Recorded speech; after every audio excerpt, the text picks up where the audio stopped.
I would say, show me the evidence, show me the proof. And say, no, it's biblical. Yeah, because it's damn well not historical.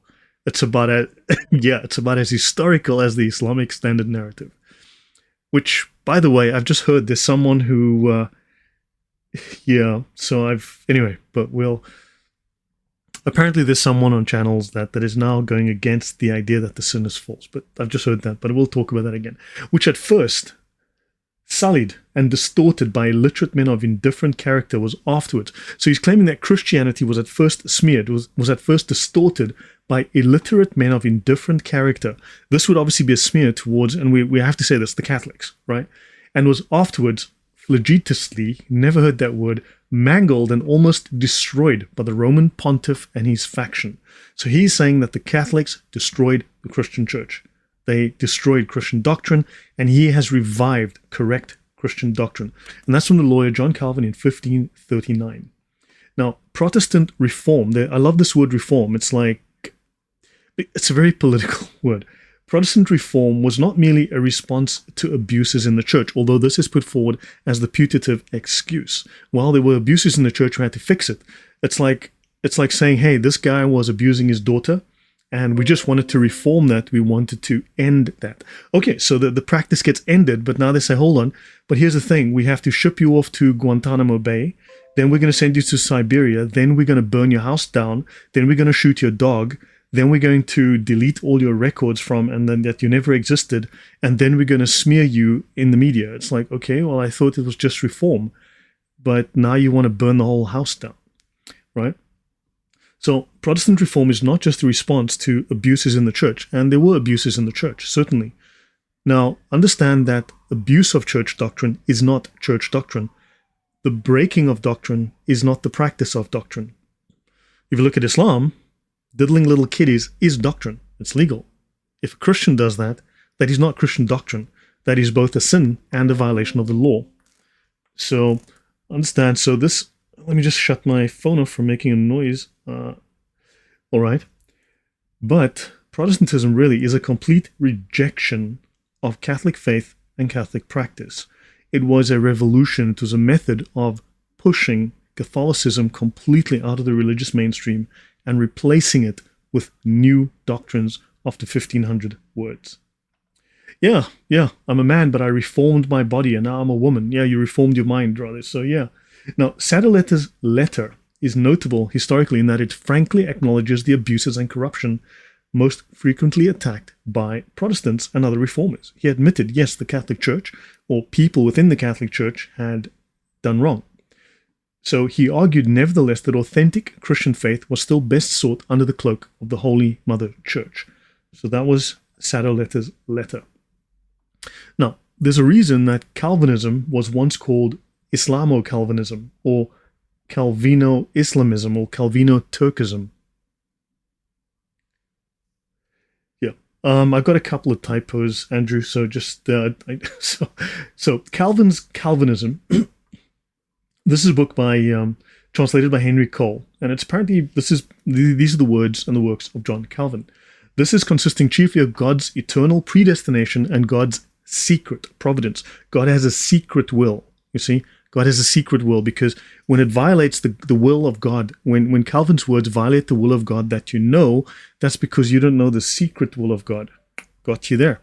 And this is his fullest presentation of the absolute sovereignty of God, of Allah, the absolute sovereignty of Allah, my bad, because he's definitely referring to Allah here. This goes even beyond his major work called the Institutes. Now, this includes Calvin's A Brief Reply and reply to the slanderous reports, responses to calumnies heaped upon Calvin, the Reformed churches, and the truth of the Holy Scriptures by an enemy of God's almighty grace in Jesus Christ. So there were lots of theologians that were saying, hey, there's a problem with Calvinism, and he was calling these people, they were smearing him, they were slandering him, he was calling them slanderers. Calvin said, God has the right and the power to have mercy on whom he will, and no one argues with that, and to harden whom he will, according to his own pleasure and purpose.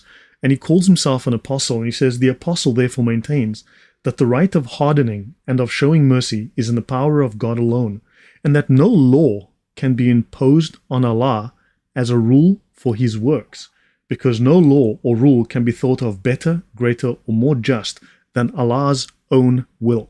Now, I wrote that in green because this aligns very well with the Muslim concept of Allah. This is not the Christian concept of God. This is the Muslim concept of Allah, where Allah does not have to be good. To say that Allah is limited to one set of options, that Allah cannot do evil, is to limit Allah, and that is shirk. That is blasphemy in Islam. This is to claim that Allah is not all-powerful. And in Islam, Allah can do all things, including evil. And so, in Calvinism, his Allah can also do evil. So this clearly is something that they've borrowed from Islam. While God is omnipotent and God's will is supreme, Orthodox doctrine, when I say Orthodox, that's small o. Orthodox doctrine emphasizes that God desires all souls to be saved, and he has given humans free will. God would not arbitrarily harden someone's heart against faith and against salvation. We believe that God's grace is available to all, but some may reject it through their own free choice and their own actions. So God's pleasure and purpose is for all to come to repentance. So he would not withdraw his mercy from someone unless they first rejected his grace. We believe we have choice. Count Booger, welcome. Says, God bless you, brother. Lloyd was agnostic for a long time, but you have brought me to the light. Thank you for everything. Wow. I'm really humbled when people say things like that. I did not come at this as an apologist. This is just me talking to you about my particular journey, my questions, the answers I'm finding, and the questions I'm asking. But really, I'm always grateful to hear these things, and it's good to know that this has an effect on people. So no law can bind God. Of course, you can't pass a law that will bind God. But God has bound himself to his own attributes of justice, mercy, and love. There is a consistency in God. You can rely on God. Count Booger, thank you very much for becoming a sponsor. Thank you. So God is consistent. We can rely on him. We know there is justice. And if God can arbitrarily change his idea of what is just, what is right, what is wrong, then there is no justice. There is no good.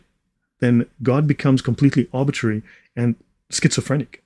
So God's will is always perfectly good, and we have a definition of good. We have a sense of what is good, and therefore we have a standard of good that isn't arbitrary. And God won't simply turn around and say, well, it's bad today. And God does not predestine some for salvation and others for damnation. But according to Calvinism, God has created some people specifically for damnation, to suffer in hell. And he's created others, no matter what they do, for salvation. So from an Orthodox Christian perspective, we believe that each soul has the free will to accept or reject God's grace. Now, if someone's heart becomes hardened, it is due to their own sin and their own turning away from God's gift of mercy. This is their choice. Not because God has actively and arbitrarily deprived them of his grace without cause, because that would violate the idea of God being just, of there being justice.